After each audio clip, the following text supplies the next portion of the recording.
Hello বন্ধুরা, শুভ দুপুর। তো বন্ধুরা, এই যে দেখো তোমাদের দাদা ভাই আলু ভেজে রেখেছে। তো আজকে তো একদমই রান্না বান্না করার সময় পেলাম না। একটু আগে আমরা বাড়ির কাছ থেকে ফ্রি হলাম।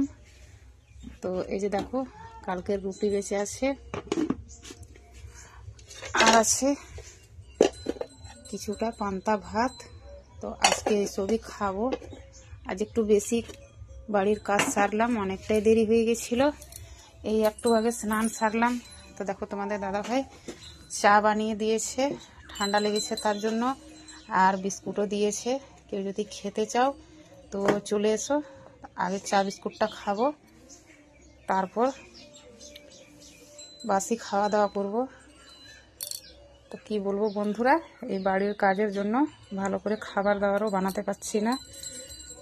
তো তোমাদেরকে আমার আজকের দুপুরের খাবার দাবার কীরকম লাগলো অবশ্যই জানিয়ে দিবে। তো ঠিক আছে বন্ধুরা, সবাইকে ধন্যবাদ।